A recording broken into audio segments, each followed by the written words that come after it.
Netcasts you love. From people you trust. This is TWiT.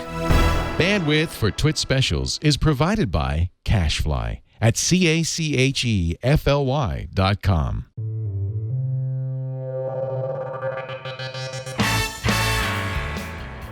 This is TWiT Live Special number 292, recorded June 14th, 2016, live from E3 2016.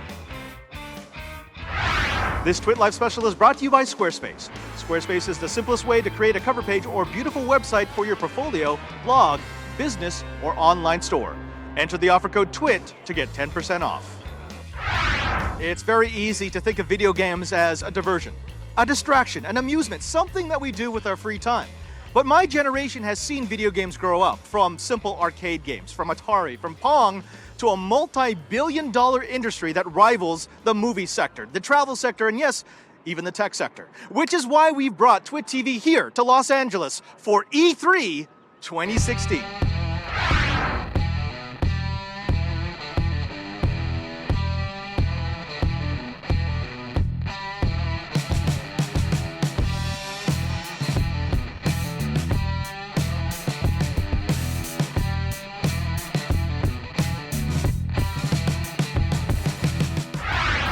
We've long known what a co-op game is, where you basically have multiple players in the same gaming environment. But there is a new genre of co-op, and that is co-op where everyone has a specific task, which is why we're here at Starbreeze Studio, and I'm speaking with Joachim, who's going to explain why you need some Payday.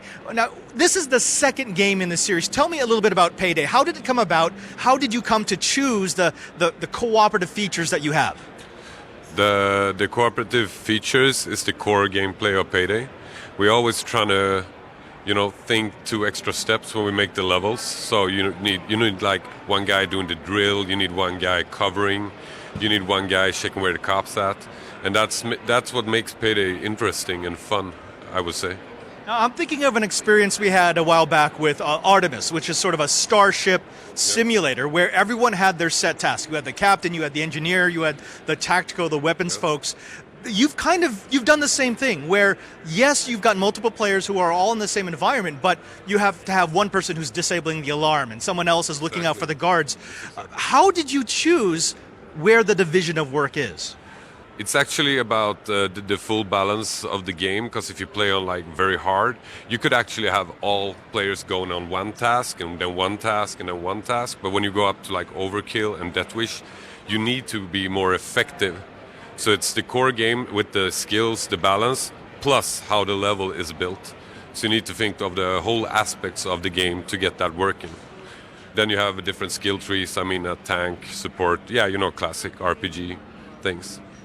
I have to ask this, as a developer, how do you balance the fun in the game, the ability to destroy things with the need to make it at least a little bit challenging, a little bit realistic, and a little bit not so blow everything up-ish? I think it's about having fun as developers. If, we wanted to do crossbows as we did, or bows, we did that. Or, a flamethrower, a minigun, or like we need a skill where, shields fly off when you shoot into it. It's about having fun when you do develop the game as well. Now let's go ahead and give you time to do your 10-second elevator pitch. If there was a gamer here at E3 deciding whether or not he or she is going to jump into the world of Payday 2, how would you sell them on this? How would you tell them that this is the multiplayer experience that they want? Because if you grew up like me, you always looked at, the cops and thieves on TV series. I always want to be the thief, you know what I mean? So if you could rob banks with your friend in a co-op experience, you should do that. Thank you very much for speaking with us. Now, if they wanted to find out more about Payday 2, more about Starbreeze Studios, where should they go? They should go to www.starbreeze.com, and they should also check out Almir Listo's Twitter. That is hilarious. Jochen, thank you very much. And folks, if you're looking for a Payday, you got to stop by Starbreeze. Video games can challenge our mind. They can challenge our body. They can get our blood pumping, but sometimes we just need to be AFK. That's why I'm speaking with Russ Pitts from Take This, who's going to explain what their organization is trying to do for the mental health of the gaming community. Russ, thank you very much for speaking with us. What is Take This? Take This is a nonprofit. We're a 501c3 nonprofit charity, and we basically give hope to gamers and people in the gaming community. We educate and advocate about mental health issues. Now this is actually very important, and I'm so happy that you're here at E3. I'm so happy that you come to every PAX, because mental health is one of those issues that nobody likes to talk about. People are a little bit ashamed of admitting that they might need help, but it's at events like this, which have formed such a strong community, where I think an organization like Take This can be the strongest. What inspired you to make this organization? Well, it's a little bit of a sad story. We lost a friend, someone who was dealing with depression, and nobody knew it. It's very common that people, a lot of people know have their friends are digital. They gather online or in games, and people don't talk about mental health issues. There's a stigma about mental health. So we asked ourselves, if we had known that people were struggling, if we had known this person was struggling, what would we have wanted to say to them? And the answer was, take this. It's dangerous to go alone, right? So we founded Take This to give people hope that they can get help for whatever they're dealing with, and to hopefully erase the stigma of mental health. I think anyone who has been part of an online community long enough has lost somebody to suicide. It's one of these things where the persona of the person might be that they're bubbly, they're excited, and they're pleasant to be around. You like playing with them, but after the game ends, after they get offline, that's when the darkness sets in. How do you interrupt this? Because this is so important to mental health professionals. Sometimes all it takes is for you to remove one block from that chain of negative thoughts, and then they're okay.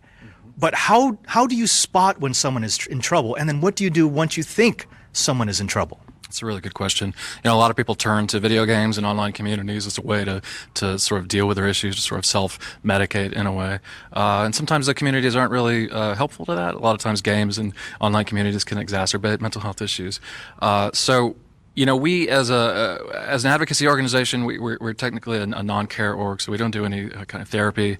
Here in the AFK room, even, we don't do any therapy. But we do try to let people know that people care, right? That there's help for these issues. And I think one thing that might be a sign that somebody is struggling is if if you don't hear from them for a few days, or if they have mood swings. There's a lot of symptoms that mental health issues have in common with a lot of other things. That's what makes it really tricky to get people help, and it's what makes it tricky for people to realize they need help. Let's talk about the AFK room, because that's where we are right now. And you actually have a few of these spread around the gaming floor here at E3. What goes on in here? I notice you've got some very non-technological accoutrements here, everything from coloring books to just places to relax. What have you created in this environment? Well, we say that this room is the most boring room in the convention on purpose. And it is. It's designed to be a room free of stimulus, free of harassment or anyone bothering you. Most people who come into the AFK room, they're just overstimulated. They've seen a lot. Just the pressure of noise out on the show floor can give you a headache, right? And then we see it when people walk into the AFK room for the first time. There's just their face brightens, right? Just getting away from that noise pressure and the flashing lights and the constant bombardment of the senses allows them to sort of take stock, relax, sort of regain their natural coping mechanisms. We also have people who come into the AFK room who may be experiencing a mental health crisis for the first time. And that's why we have our clinicians here. We staff the room with clinicians mostly from the local area, so they're familiar with the local laws and they know the local treatment options. And if someone needs immediate help, we can get them that. And if they need more help than we can provide, then we can get them that too. It is my sincere hope that at least a few people in our audience right now are listening to this and they're realizing, yeah, you know what, I'm not alone. There's help out there. To those people, what would you like to say? Just that. It's dangerous to go alone. There are people who care about you. It can be difficult to acknowledge that you're dealing with a mental health issue. It's difficult for me. I had been running the Take This for 2 years before I was able to acknowledge the issues that I was dealing with and get help for them. and it made a world of difference. And it was just having these people around me, being supportive, that I could talk to, that opened my mind to the things that I could do to take care of myself. So if you have someone that you can talk to, please do. And if not, talk to your doctor. Russ, thank you very much for speaking with us. This is an important issue. I'm so glad that you're here. Folks, once the game is over, if you need help, please take this. In a hall filled with a lot of activity, there's one game that's getting more attention than the rest, and that's Sea of Thieves. I'm here with Mike Chapman from Microsoft, who's going to explain what went into the development of this innovative multiplayer co-op. Mike, Sea of Thieves was demoed yesterday at the Microsoft press release, and it took a lot of people by surprise. I mean, it's one of these co-ops where you have to do particular tasks. You assign people to do either the gunning position or repair or captaining or defensive. What allows you to create a game like that? As you're developing it, why do you say this is what we're going to do with our co-op? So for us, you called out kind of the different player roles. What we didn't do is kind of define a system where players have to choose a role in advance. We kept it free and dynamic. So what's cool about our world is a shared world filled with other players, but it's also filled with fantastical creatures and other quests that you can go and do. But for us, we wanted to keep kind of what players do as free and open as possible. So when you're on that ship, you're gonna have all these different emergent encounters where, like, the person who does the cannons might be repairing the next second. He might be playing an instrument. He might be in the crow's nest. He might be on the wheel. It's not defined. The players have so much freedom in this game. But seeing players play it here, like, players are sailing the ship within 5 minutes. And that was so critical for us. Not forcing tutorials on players, not overly explaining things. We just throw people into the world and they're exploring within kind of like a few minutes. It's been amazing to see. One of the aspects I really enjoy is you need a lot of team communication. This is one of those games where everyone needs to have a really good headset and they need to be able to listen and convey the information that they're seeing, because every player only sees a small part of the ship, a small part of the entire game.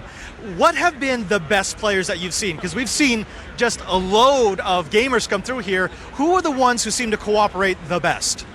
Oh, I mean, it's hard to say. I mean, sometimes you get just this right mix of personalities where you start seeing some of the advanced strategies. I mean, one of the things that you could see today is if you drop the capstan, drop the anchor at high speed and the wheel is turned, the ship will swing around almost like a pirate handbrake turn. It's incredible. So you can imagine how that could be used in battle, where you've got a ship on your tail. If you drop the capstan, you can fling the ship around and hit them with a broadside. You really start seeing those advanced player tactics and just the potential. The most exciting thing is, in this game, it's not who's got the fast reaction speeds, who's got the best skill that determines who wins in an encounter. It's teamwork. It's how cooperative players are. It's all about how they dynamically assign those roles, how they talk to each other. That's what makes the difference between a good crew and an excellent crew. All right, Mike, I got to ask. I mean, obviously, we expect to see Sea of Thieves be a tremendous hit. This is going to be one of those multiplayer games that everyone will need to have to play with friends. But where will this move on to next? What does your studio look at doing with this style of co-op? Well, I think for us, Sea of Thieves is such a broad canvas, and that cooperative gameplay that we're talking about, that is the heart of the experience. It's the heart of Sea of Thieves. But at the same time, we're not limiting it to other types, to just those types of players. If you want to go in there and be a solitary pirate and sail around on your little ship, we're going to let you do that. We're not going to force you to play that way. What we are doing is saying that that's the heart of the game. That's the best way to play. That's the way you're going to stand the most chance, go after the best quests. But it's up to you how you play. We want to give players the chance to live the pirate life they've always wanted to live. So it's not a dry pirate game. It's the ultimate pirate fantasy. And it's just like to be at Rare making a pirate game, it's just a massive opportunity for us. I don't think we can say anything more than that. Live the pirate life that you've always wanted to live. Now, if they want to pick up Sea of Thieves, availability, of course they're going to have to get it from Live, but when can they find more information? Where can they find you? So we're going to be a lot more open and transparent, like post E3. We want to kind of start sharing more of our plans about the game. The next big goal for us is to kind of get the game into beta. I think with a game as ambitious as this and all these different ways to play, the amount of freedom that we're going to giving players in this world, it's critical for us to get real players into that experience as fast as possible. To test these systems at scale, test the gameplay itself. What's so exciting is I genuinely don't know how players are actually going to play. We're giving them the ships, we're giving them these tools, we'll give them quests, and to see what they do in that world is going to be so fascinating. I'm just so eager to get the game into real players' hands. So look forward to more information soon. I can't wait to talk more about the game. I don't know how the player is going to play. That's probably the highest praise that you can give to a developer. Mike, thank you so very much for speaking with us. Thank you for sharing the Sea of Thieves with us. And folks, if you've ever wanted to be a pirate, now you can be a pirate with friends.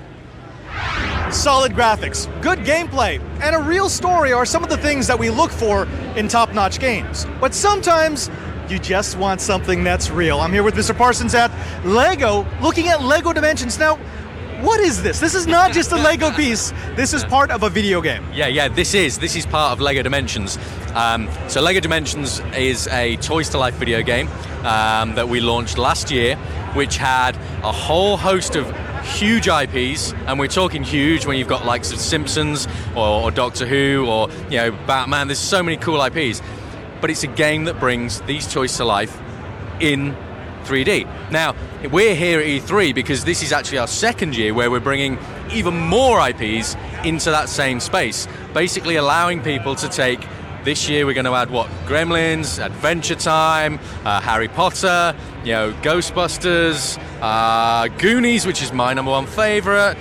There's so much cool stuff, but this is all stuff, and we actually got A-Team and Knight Rider for a bit of 80s throwback, but it's about making a bigger experience for everyone, because this portal allows you to put up to 7 characters. So you've got Adventure Time characters, you've got Ghostbusters characters. You put that on the portal and that appears in the game. Now, I could be playing a level of Adventure Time, I could be playing a level of Mission Impossible, say, but it doesn't matter. I can put any of these characters in there, and there's no rules. I can put any character in any part of the game and any vehicle. So we've got Mr. T and the A-Team van. Now, I can have Harry Potter driving that A-Team van and driving it around Gremlins World. This is all about physical toys going into a video game and encouraging people to rebuild. Just in case you didn't know, I can rebuild that in 3 different ways, and it's 3 different vehicles in the game. So I can build a normal car, I can build a flying car. I can't actually remember what the 3rd rebuild on that one is. I think it could be some kind of weird robot that smashes stuff up. But you rebuild these things, you see the virtual instructions in game, you rebuild them, put it on the portal, boom, it's there in the game. LEGO Dimensions is just a great Toys to Life experience. Now that's, boys and girls, that's one of the advantages of having so much IP. They can take all the beloved characters and drag them into the game. Now, what I like about this system is it's not just the players that you're controlling. You can add all the players that you want into the game. We saw a demonstration where a couple of additional, like Wild Child from the Lego movie, were added into the game, and they would just dance around the middle of the field until you wanted to take control. You could also add vehicles, again, the Ecto, or you could go through a portal here. And that idea of building something that's real in order to affect something that's virtual, it's something that I really enjoy. But it's not new. I've seen this concept before, and yet the Lego implementation seems to be, far more interesting, far more popular. What is it about Lego that inspires the imagination and the creation that goes into a video game? Well, when we come to make our Lego video games, our first focus and only real focus is fun, because video games should be fun. The thing with the Lego video games is you're taking pretty much anything. Anything can be Lego, but at the same time, Lego can be anything. And the cool thing is, it doesn't matter who you get, they look cool made out of Lego. Every single character. The Gizmo character, he's not actually here, but there you go, Jake the dog. That's a cool character. Even Ethan Hunt from Mission Impossible, it's a cool character. Everything out of Lego is cool. There, the Jake Mobile, it's cool. And that's why, not only are these toys cool and fun, but the other thing is we have no rules. We don't go, you can only take the Adventure Time toys in Adventure Time World. No, you can take them anywhere. You could go into Hogwarts on, in the Jake Mobile, and you could be Mr. T. It doesn't matter. The thing is, there are no rules. It's about having fun, building toys, and enjoying video games.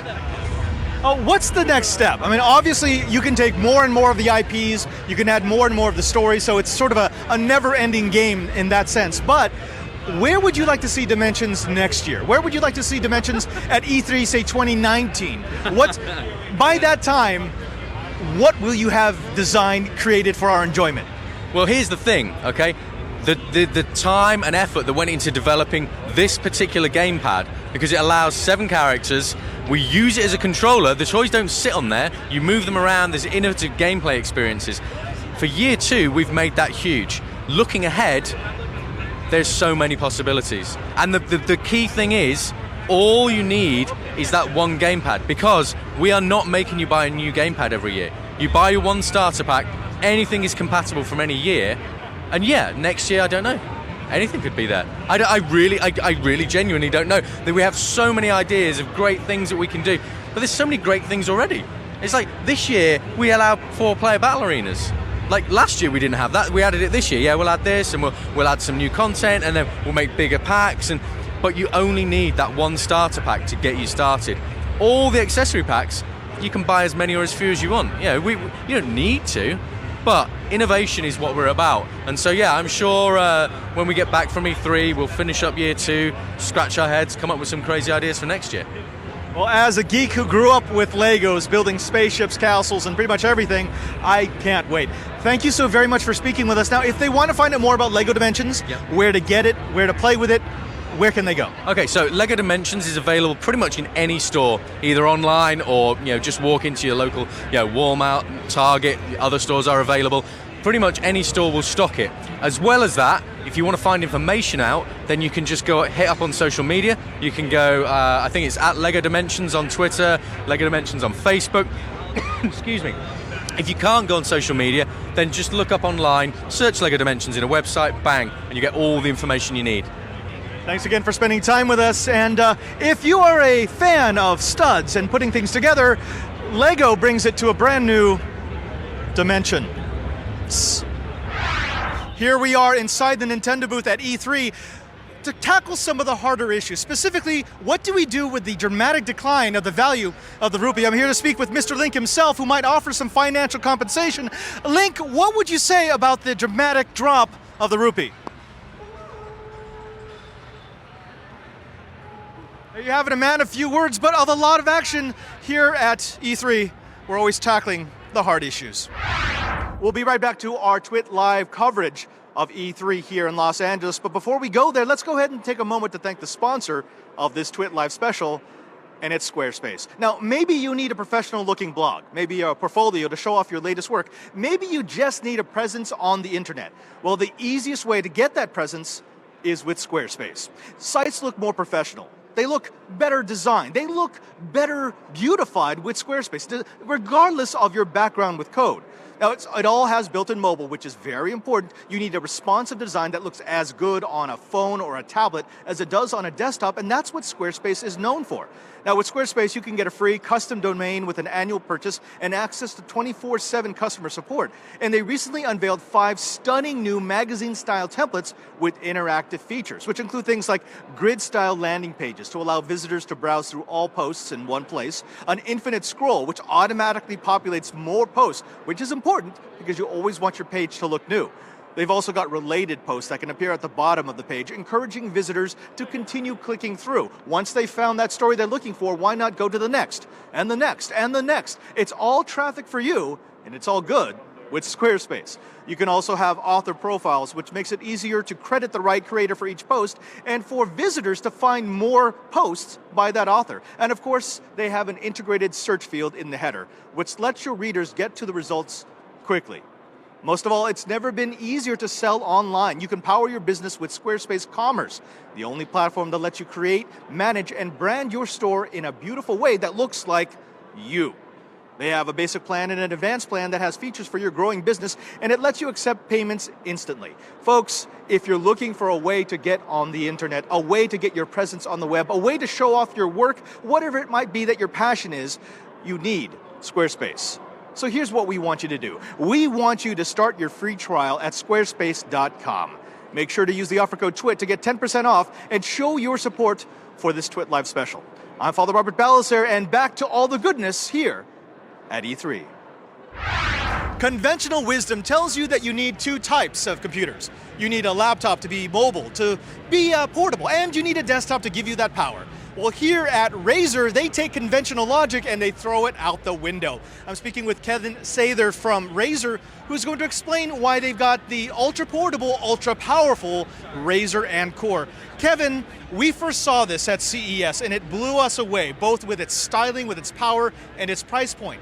Tell me a little bit about the Razer Stealth and about the Core. Yeah, so start off with the Razer Blade Stealth. It's our ultimate Ultrabook, starting at just $999, but packed with a Core i7 processor, 8 gigs of dual channel memory, and PCI Express SSD in there. So you get a lot of performance while you're on the go. You get a great display. There's an up to a 4K option, also a Quad HD option. Both are touchscreen enabled, of course. And then one other really cool feature on there is the Chroma keyboard. So it was our first notebook ever that we equipped with our Chroma keyboard. Gives you 16.8 million colors per key, so it gives you a huge range of possibilities for customizing it, as well as integrating with games such as Overwatch and other popular titles. Now, one of the things that I have known Razer for is you make ultra high performance computers. I mean, it's always been the sort of the salivating worthy hardware that you just want for your gaming.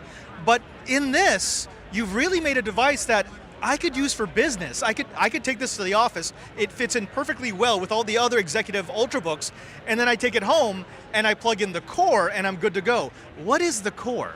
So the Razer Core is basically an external desktop graphics device. So basically it's an enclosure that allows you to put in a desktop graphics card, connect it through Thunderbolt 3 using USB Type-C, and then harness the power of that graphics card combined with the power of the notebook from the CPU side and have some really great desktop gaming experiences without having to have, like you said earlier, 2 separate PCs.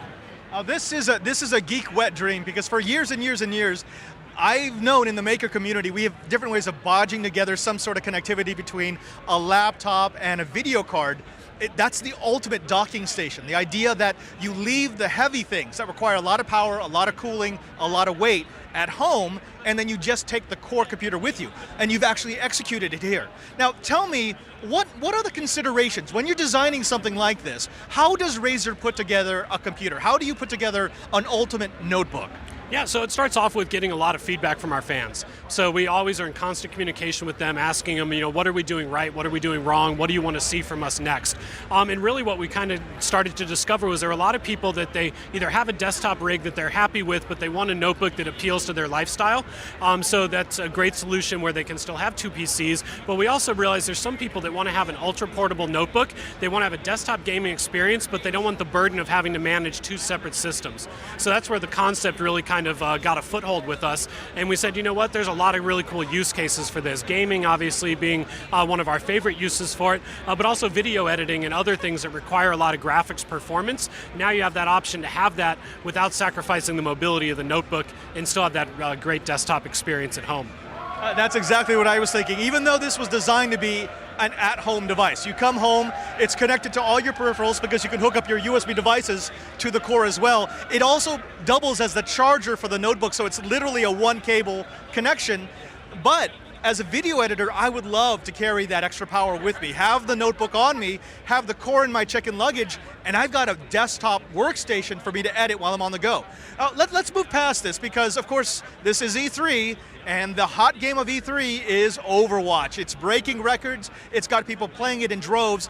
I know Razer has made some Overwatch-specific peripherals. Can you tell me about those? Yeah, definitely. So we've got that shown off here. We've got our Black Widow keyboards, the Overwatch edition here. So it's got the theme, colors and some of the logos and everything with it.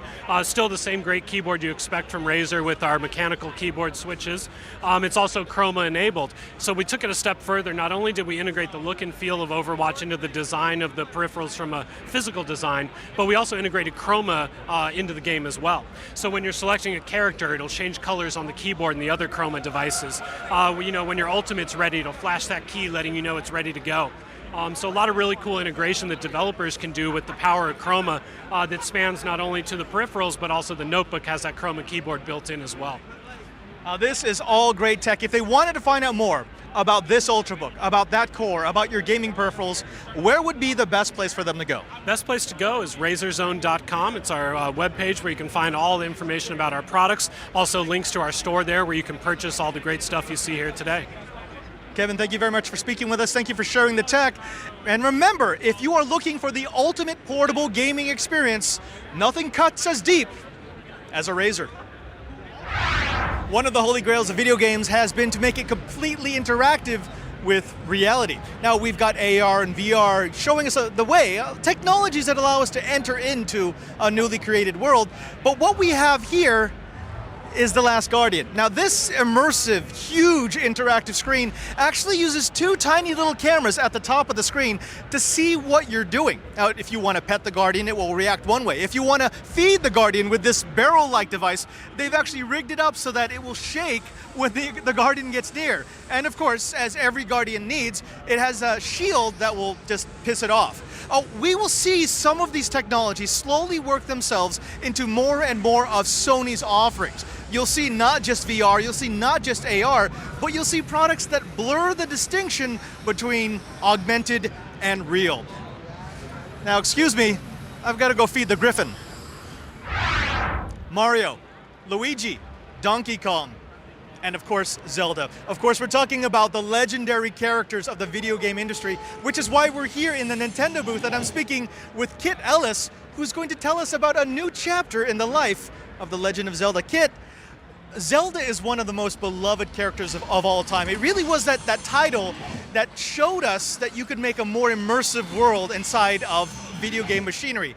Tell me a little bit of what it feels like to develop the next chapter of a great story. Well, you're right that the original The Legend of Zelda game was perhaps for a lot of people their first experience with games and really opened up just a lifetime of enjoyment with games. Here at E3, we're showing off the newest installment, The Legend of Zelda Breath of the Wild for Wii U. And one of the themes of this game is really rethinking everything that's been in the Zelda series before. So something that we're talking about is open air adventure, meaning you have this huge world that Link can go about and explore in really any way that he wants. He can climb up walls, he can cook food, a lot of things that you've never seen in the series before we're introducing in this new game. Now, there's a lot of this that is sort of a no-brainer. I mean, Link he's an adventurer. That's what he does. And so the fact that you give him this immersive world, this sandbox where he can basically do, see, run anywhere and everything, that seems to make sense. However, and maybe you can talk a little bit about this, I'm sure that there's always this tension between what you can do and what you should do with a character that is so established. Have you seen that tension? Have you seen the difficulty in pleasing both the new fans and the old hardcore fans? Well, having played the game myself, I can really say that the developers have met that balance of keeping enough that is recognizable with bringing in a lot of these new and modern elements. And a lot of these are things that, people have said they would have liked to have seen in the series over time. Actually, a lot of people say that this feels like the first game on NES, which you said you played, because again, you're just put in this world and it's kind of up to you to figure things out. There's not a lot of hand holding, and really Link needs to survive. That's part of it is, you're in this world, but it's not, a safe world. It's really wild, hence the name. So like I said, just striking that balance of old and new so it's comfortable for the old fans and also people who might be coming in for the first time. Now let's talk a little bit about that non-linear gameplay style. Someone who might be picking up the new title, sitting down for the first time, what can they experience? What do they expect out of, say, the first 10 minutes of gameplay? So starts with Link sort of coming out of a long sleep and being put out into this world, and you have some objectives, things that you need to do, but there's never anything blocking you from going off on sort of a tangent, a little side adventure on your own. And that's really the fun of the game is, I'd recommend don't just go from point to point, that the story's telling you to do. Take some time to explore, take some time to take in the world, take some time to surprise yourself with what you see. And that really is the best cup. That's the idea of not finishing a game, but just experiencing a game. Playing it again and again and again, because every time you do it, it'll be slightly different. Now, if they wanted to find out more about Zelda, if they wanted to find out more about what you've got in store for Link, where should they go? Well, Nintendo.com is a great place to learn more about all our games, including The Legends of Zelda: The Breath of the Wild, but there's just so much out there on the internet about Zelda, so many great fan tributes, fan-made content as well, so I don't think people will have a hard time finding something that they think is cool. Thank you very much for speaking with us, and thank you for sharing this. I mean, Nintendo has undoubtedly the most beautiful booth on the show floor. Thank you again for sparing your time, and folks, if you want to see what happens next to Link, don't forget, stop on by E3. We came to E3 for a gaming convention, and a festival broke out. I'm speaking with Sam, who's the director of the IndieCade Festival here at E3. Sam, what is IndieCade? Yeah, so IndieCade is the International Festival of Independent Games, or sometimes we just call ourselves the International Festival of Play. We are, the fastest, simplest description is that the LA Times once called us the Sundance of games. That's the idea. We showcase innovative, independent work in the field of interactive media and games and play to what we believe is a large public audience that's interested in the work but has no way to find it. We're focusing on innovation. We're focusing on games that are reaching to new audiences, people that don't play games. There's a big audience of people in this world who, if you're like, oh, do you play games? They would say, no, I don't play games. And that's because when you say game, they see Halo, right? And they're like, yeah, I don't play Halo. But it's like, oh, but do you play poker? Maybe you play poker. That's a game, you know? Oh, have you ever downloaded an app and spent 10 hours playing on your phone, like Angry Birds? That's a game, right? Do you play checkers? That's a game. My grandfather, who spends all his time making fun of what I do for a living, can't get through a day without playing cribbage for an hour, right? So these are all games, and there's a lot of exciting energy in younger and older people, tons of different kinds of people making games now that we sort of have a generation that grew up with video games. And they're making things that are not just for people who want to play Halo. And that's really what we're about. We're about shining a light on all this work that's happening in all these different spaces that are making games that are different kinds of games for a different kind of folk. We had a developer not too long ago on our network, and he considers himself an indie game developer. And when we asked him, what exactly does that mean? He had a very interesting answer. He said, look, there's a lot of people who think that indie game is always about indie game versus the big studio, and it's the polar opposites, and those are evil.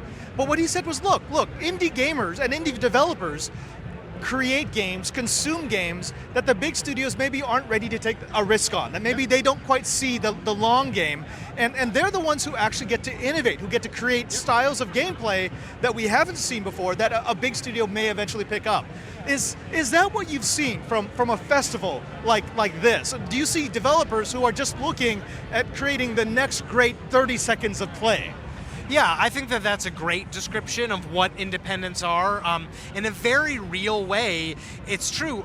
A AAA game can cost $200 million, $300 million, and so you can't do all stuff that no one's ever seen before, right? AAA studios innovate, and they innovate in small ways. Like, here's this established genre, we know that it works, we know that people want to play this kind of game, but now let's try pushing the way we do storytelling a little bit. That's what Naughty Dog does, right? Or let's try pushing the mechanics of cooperative play inside this, and that's what you'll see a studio like Bungie doing now when they're working on new shooters. Indie devs are spending less money, there's a lot less risk associated, and they just don't have as many people to answer to. They're often, one of the things that's exciting about the developers we show is they're not coming through a traditional pipeline, right? They haven't spent 10 years in the games industry learning how it's supposed to be done. They're just like, I don't know, what if a game did this? And then they try it, and sometimes it works. So I would say that your specific question was, is that what you see people trying to innovate into new play?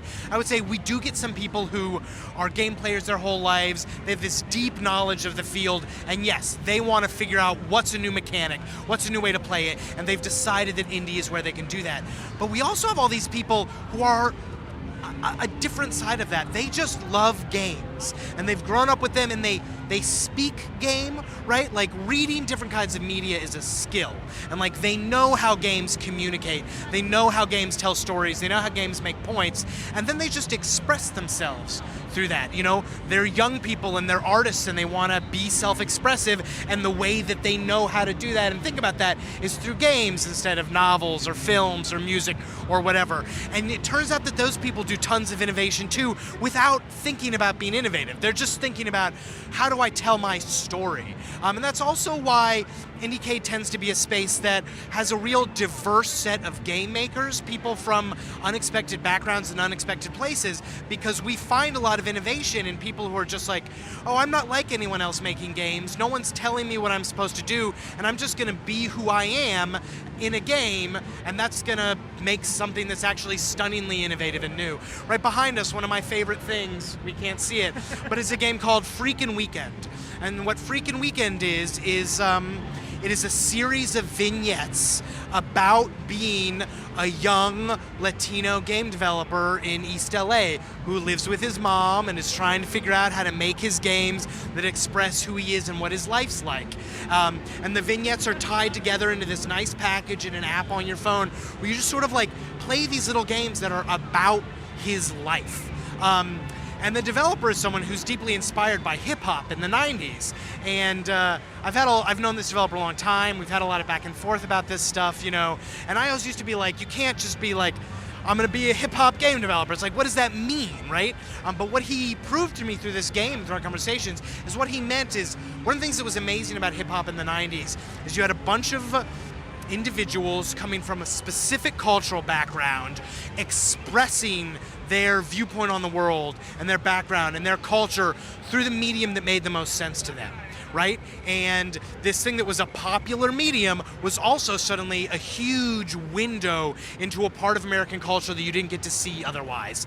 And what Alejandro did with Freakin' Weekend is he replicated that. It's a window into his life in East LA through a popular medium that you don't think of as being that window that suddenly lets you feel what it is. And this is a spoiler alert, but as you play through the game, you're like, sometimes you're meditating, maybe you're smoking pot, maybe you're like debugging a game, listening to some hip hop, and then in the middle of one of these activities, all the games are on your phone, your mom calls, and it's the game, and it's a recording of a woman doing voice acting as your mom, but it's this sudden, like, hits you hard because Alejandro lives with his mom. That's where he does his game development, and like, she's all very supportive about what the game development is, but doesn't understand, and like, all of a sudden you're like, I'm in his shoes.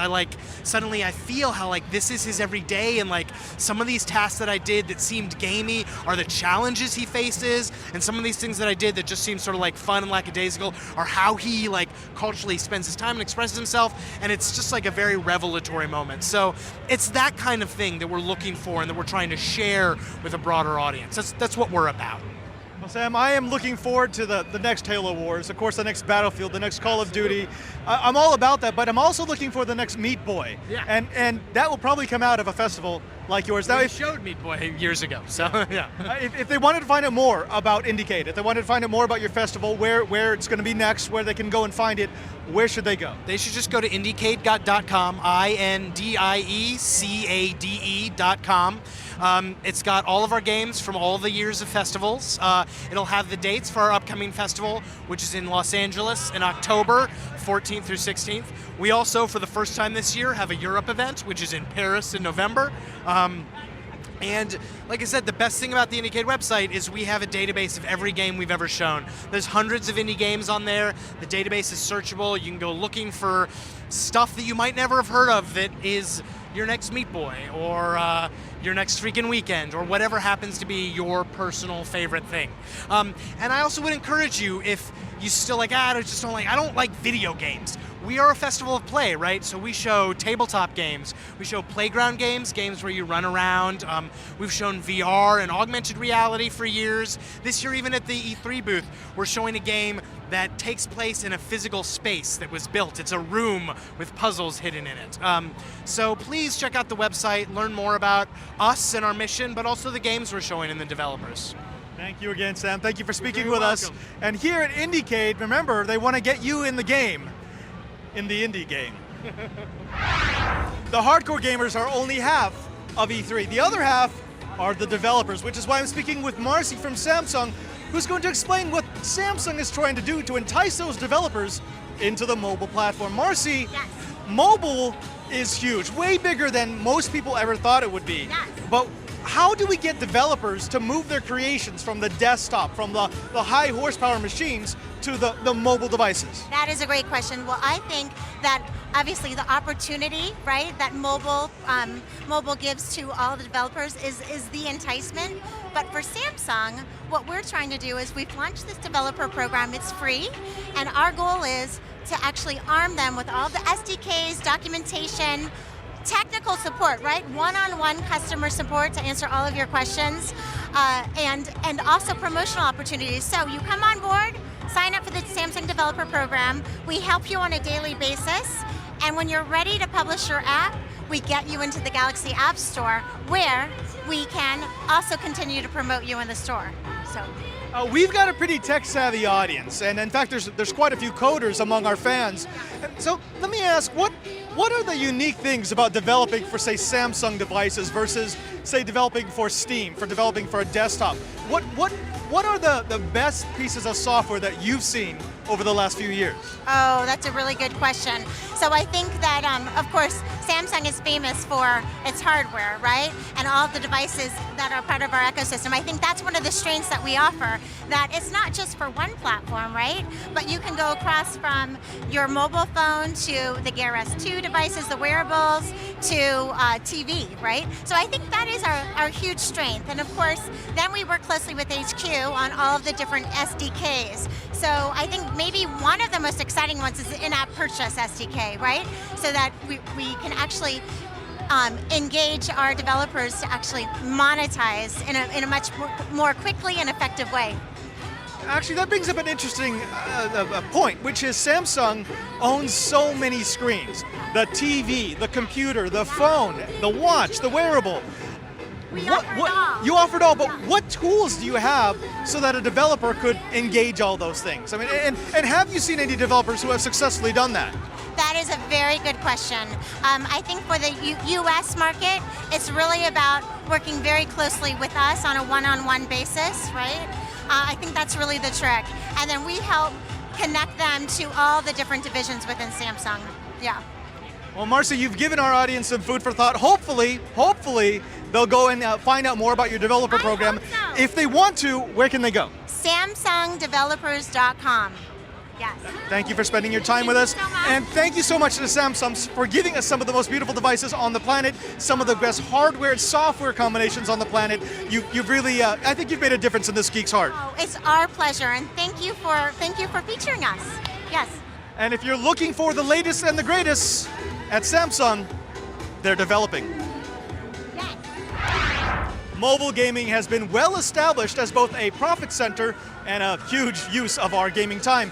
So the question is, why are we still using desktop programming tools for our mobile devices? Well, here at Samsung, they're trying to change that with Vulkan. Vulkan was created by the Kronos Group as a way to give developers an easier way to optimize their games, their content, their experiences for the mobile device. Now here, we have two different phones. Now the first one is running the standard desktop API, the other one is running Vulkan.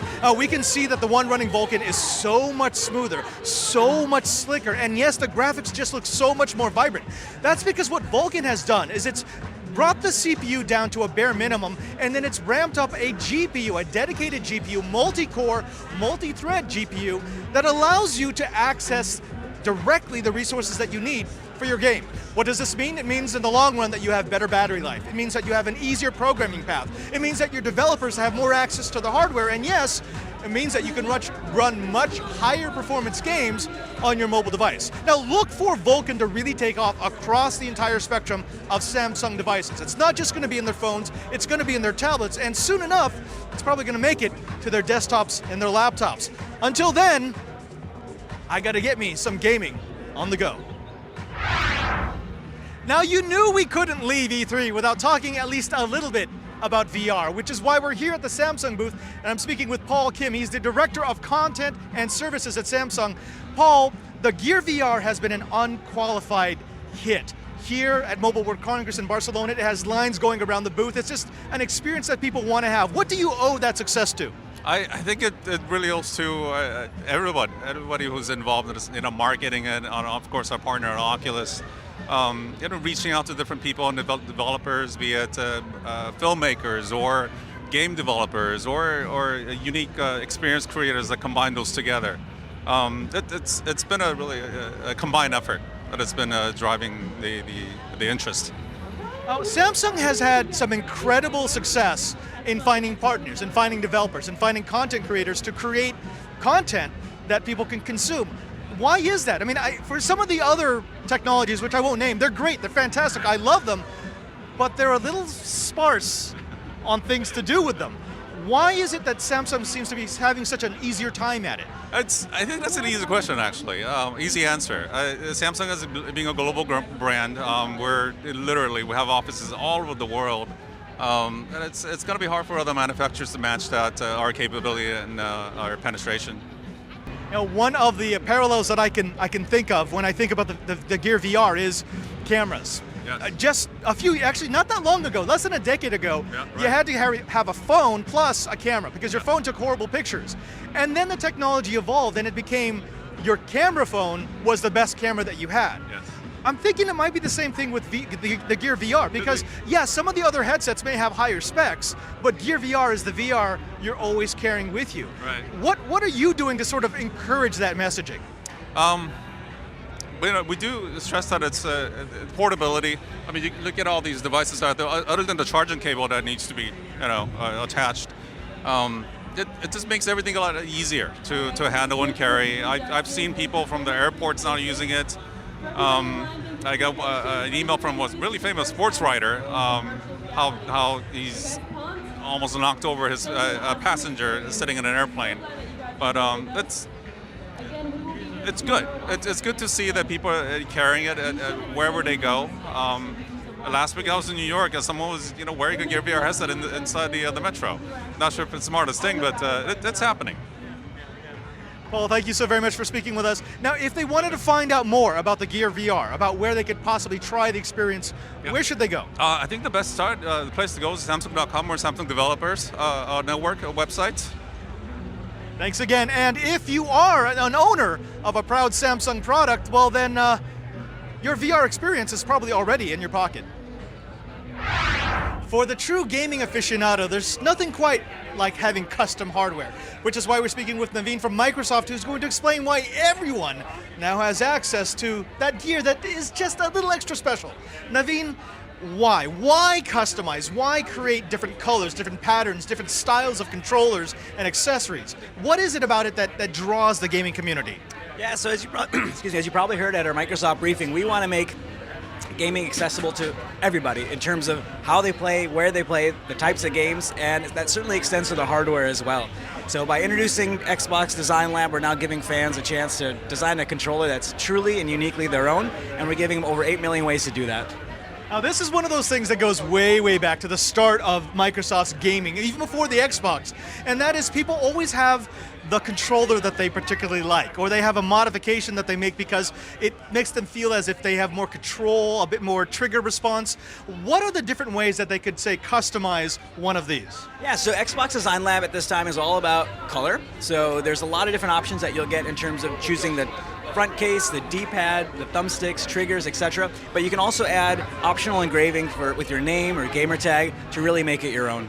Now, it's not just you coming up with a colorful controller. There's also a strong social aspect. There's the idea of, I'm proud of what I made. I think you're going to like this. I want you to see if maybe this is something you want to either buy or build upon. How does that work? Yeah, and that certainly was a part of Xbox Design Lab. So you can build a controller and you can share it on Facebook, Twitter, Pinterest. You can email with your friends. You can also post it to our Xbox community gallery where you can use that for inspiration for your own design. So if you send me a design that you made on Facebook, I can open that up on my side, click the link, and be taken right to your controller. I can either buy that one or further customize it using your controller as my starting point.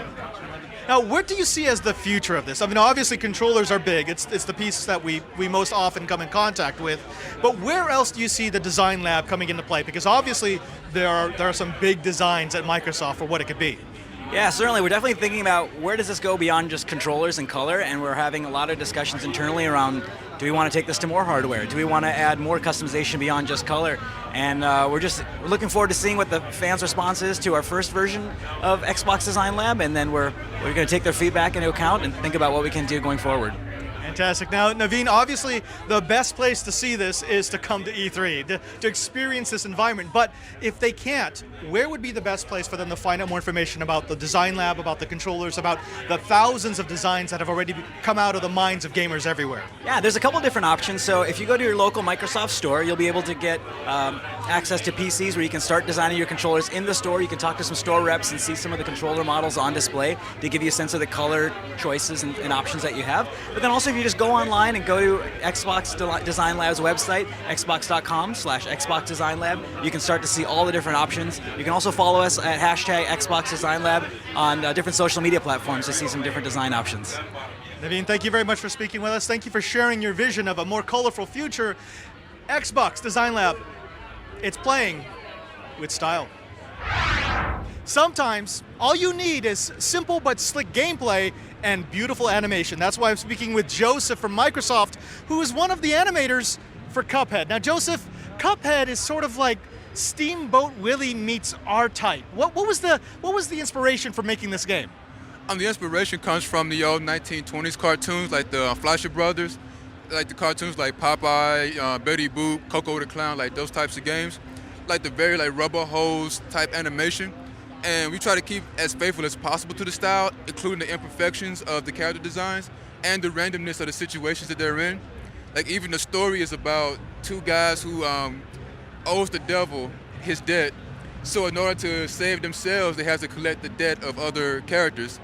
So that's why, they're trying to fight out the bosses. But yeah, everything is very faithful to the 1920s cartoons. Yeah. Just watching the demonstration and watching the people behind us play, there's a lot of joy. I mean, just watching the animation do what it does. There's something about having a game in which you just want to watch the character because of all the different things that it will just morph into. But I've heard from some animators that it's very difficult to imitate a style from, say, the 20s because you have to put in the little errors, the little mistakes that kind of personify the genre. How did you do that with Cuphead? It was pretty hard because I've been taught, the traditional Disney way of animation, which means that you have to make sure that your in-betweens are all tight and clean. But with the guys that I work for, they're like, no, just leave the mistakes there. So it took a little practice, but it wasn't hard at all, so yeah. The other thing that I really enjoy about this is, again, it's a very simple story, very simple gameplay, and yet as you play the character, you really kind of get invested in him. You want to see him succeed. You want to see him grow. His powers exceed what he has at the moment. As an animator, how do you work with the developers to sort of feed back into what they do? Because they have to develop the gameplay while you're developing the animation, but the two are very closely related. This is actually the best experience I could actually ever hope for, because the directors, they give us all the creative freedom to create the characters that we want to create. Basically what they do is like, we have a design idea for a level, and they'll probably give us like a very rough sketch, and like, just come up with an idea, just give us thousands of ideas, and they pick from what we do, and they're like, just have fun with it, and they tell us like what kind of animation that they're looking for. So basically every animator who designed a character and animated a character in this game, everything is from their own imagination, their own heart, their own passion. So it makes the creativity like really, really like powerful, because we're not forced to do somebody else's idea but our own. So of course, the best place for them to experience Cuphead is to jump on the Xbox Live. Go ahead and download it right now, play, enjoy it. But would you like to give a shout out to the audience? Where can they find your work? Because your animation is incredible. I'm on Behance. I'm also on Facebook.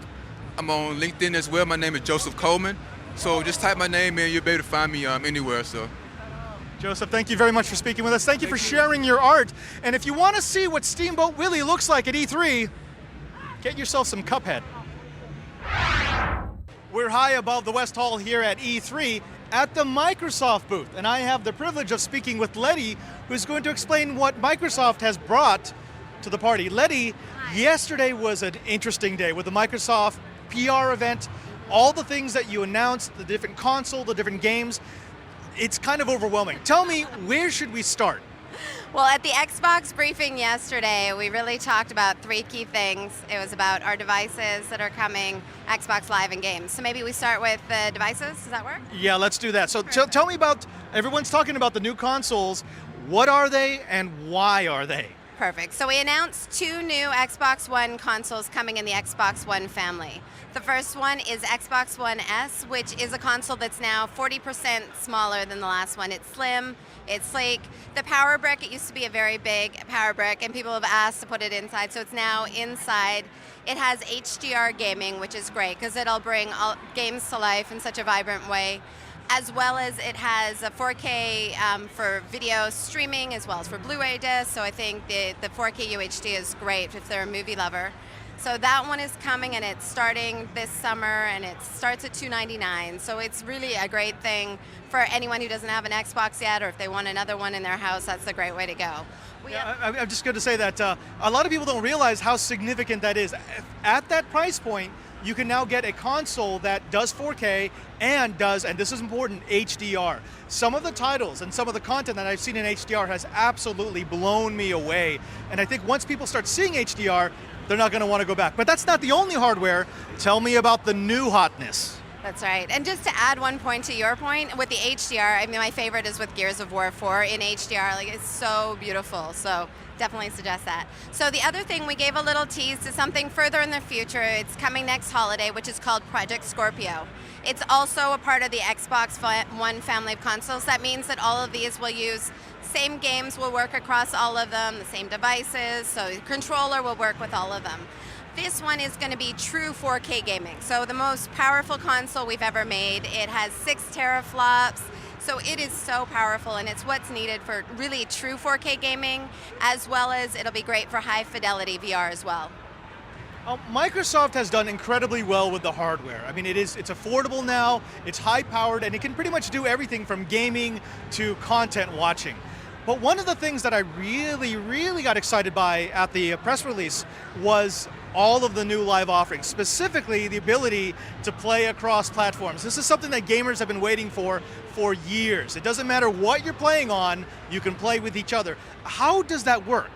So the first thing that we announced was Xbox Play Anywhere, which means that you can buy your game once, whether on Xbox One or Windows 10, and you can play it on the other one, and there's shared saves, same achievements that go through. So if you want to start the game on one of the devices, say I started it on my console and I went to work and there's traffic, I didn't want to go home, I can stay and restart the game right from where I was on that, and it's one price point for both. So that was nice.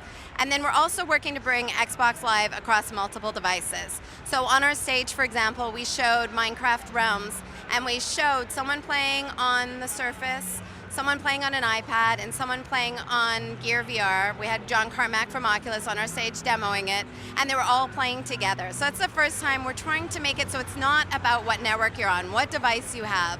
We want people to have choice of who they play with, where they want to play, regardless of device. And that just makes sense because so much of this is hosted in the cloud, and Microsoft has built out its infrastructure so much over the last few years that it's nice to be able to turn the key and show that Microsoft can do this better than anyone. In fact, really is the only one that can do this at this scale. All right, now behind me, the sea of green and pixels is an amazing assortment of new games. Can you tell me about some of the highlights? What are some of your favorites? I mean, for me, it's got to be, my sleeper hit, the Sea of Thieves. I love the concept of co-op where people have to take on different tasks. But what are some of the more popular titles? I totally agree. So Sea of Thieves is one of our new titles, and so much fun. It's just such a big, expansive world. Recore is also a new title that's coming out that looks like it's just a magical story, great characters. Some of the biggest franchises that we have, like Gears of War 4, which people have been in so much anticipation waiting for, will be out this holiday, as well as Forza Horizon 3, which is based in Australia. It's bigger and better than ever before. So many choices of cars. It represents Australia really well, and it looks like a lot of fun. We have Halo Wars 2 that's coming early next year, which I know any Halo fan is going to be really excited for. Scalebound, if you love dragons. Titan. Yeah, there's just so many great titles. And we also talked about some really great indie titles, things like Cuphead and Inside and We Happy Few. It's just so much choice of the different types of games you want to play. Let's talk a little bit about the indie titles, because everyone knows the Titanfalls. Everyone knows the next Tekken. Everyone knows all the exclusives that are coming. But walking down the indie aisle, you get to see games where you're just looking going, how does that work? Or oh, that's interesting art. What does Microsoft do to encourage those developers to come into the Live family? So we have a program called ID at Xbox, and it's really working with as many developers as possible to help bring their titles to life on our platform. There's so much creativity out there with some of the smaller independent studios and so much rich content. So we've really worked with as many of them as we can to help highlight their content, whether they're first on Xbox or exclusively on Xbox. But I'm really excited for Cuphead. That one just looks so much fun. Yeah, we actually interviewed one of the animators, and we were saying how it's like Steamboat Willie versus R-Type. It's so strange and weird and wonderful. Now, for someone who might be seeing this for the first time, this can be a little bit overwhelming. What would you want to tell them? Coming into the Xbox family, coming in and experiencing everything from being delivered the latest shows and movies over the console to the latest in gaming, where would you want them to start? What would you want them to walk away from E3 knowing about Microsoft? I think the biggest thing we want from Xbox for people to know is we just want gaming to be fun for everyone, and that there is choice for everyone, whether it's the choice of all of the different games that they can play, whether it's the choice of which console they want. Do they want the original Xbox One? Do they want the Xbox One S? Do they want the premium Project Scorpio? And to let them play with their friends and the people that they want to play with that are shared interests of games that they have. So just making gaming really fun so they can choose who they play with on whatever network, on whatever device. Letty, thank you very much for your time. Thank you for sharing some of this news, this wonderful news about Microsoft. I think now the rest of the crew is going to go down and do a little bit of testing. From the latest and greatest in software releases, to the slickest, the fastest, and the most stylish hardware, to an indie festival that pops up in the middle of the show floor, we've seen just about everything here at E3. And that's what we really want, because we've come to realize that video games is more than just something, a diversion that certain geeks do to pass the time. Video games have become an industry, a community, a place for us to share entertainment, stories, and yes, to learn about the world. Until next time, I'm Father Robert Ballecer, the Digital Jesuit for TWiT TV from the Electronic Entertainment Exposition in Los Angeles, California, saying goodbye and game over.